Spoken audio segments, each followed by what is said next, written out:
All right, guys, we've got another documentary about people pushing technology into their bodies because why not? This time is My Husband the Cyborg, a deep dive into one prominent man's journey into fusing technology into himself and the ripple effect it has on his relationship, his identity, and of course his Wi-Fi signal. So if you saw Cyborg, a documentary last year which I reviewed on this channel, really fantastic movie, you'll be experiencing some deja vu. Because My Husband the Cyborg covers a lot of the same ground. It's through the lens of marriage. The film follows a guy, Scott Cohen, who has chosen to integrate technology into himself, turning him into what can best be described as a human with patch notes, or I guess a human compass to be precise. His wife, meanwhile, has to navigate what that actually means for their relationship. And look, I get it.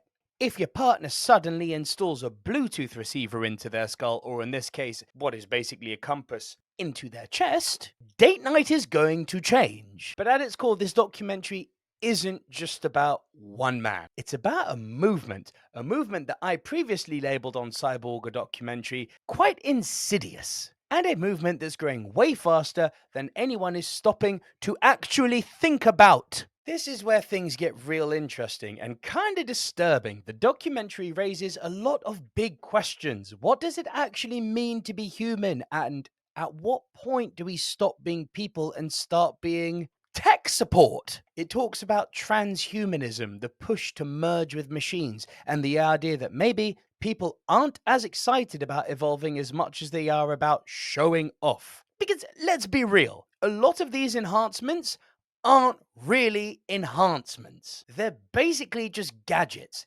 outside of you instead of inside of you. Why implant a chip to open your door when a key works just fine? Or in this case, why implant a compass into your chest so you know where north is when not only does a compass still work fine, but your phone literally has a compass in it? It feels less like human advancement and more like a Silicon Valley fever trip come to life, frankly. And this is where we, especially me, hit the big red warning light. Because to quote the great Jeff Goldblum in Jurassic Park, your scientists were so preoccupied about whether or not they could, they didn't stop to think about whether they should. And that's exactly what's happening here. These documentaries keep treating cyborg life as some groundbreaking leap forward, when in reality, it's looking more and more like a reckless science experiment where we are the lab rats. The film doesn't outright condemn this movement, but it definitely gives you that creeping, what are we even doing feeling? And I'm just wondering what this means for humanity. If we keep going down this road,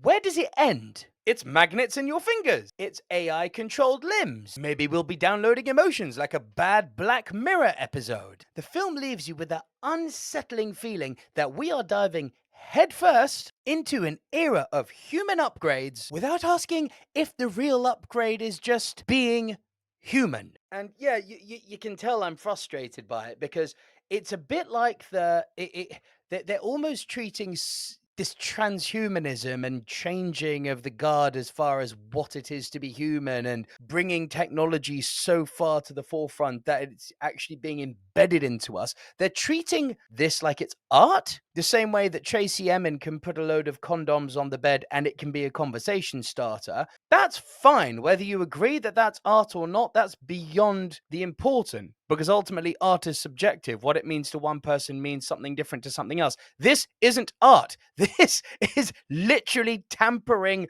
with humans. This is creating almost like a cultish movement. We need to be upgraded. We should always be striving for self-improvement emotionally, intellectually, empathetically. We should always be trying to get better at all walks of our life. This, for me, is taking it too far.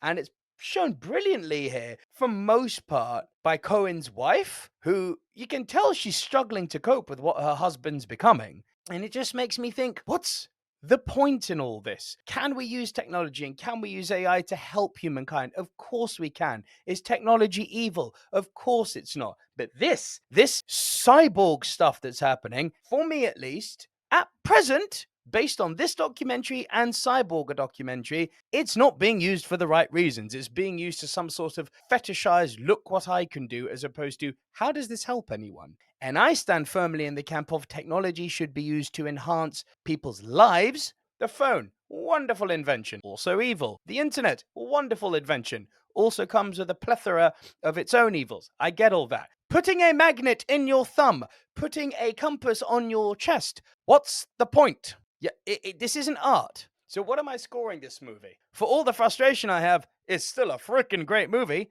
because it's a conversation starter. My Husband the Cyborg, I'm going to give it 8 out of 10. It's a really, really well-made movie. It is a conversation starter, and whether you're all for tech integration or you're still out there refusing software updates, it is worth a watch. It's eye-opening, a little or very terrifying, and a reminder that just because you can turn yourself into a walking motherboard doesn't mean you should. Those are my thoughts.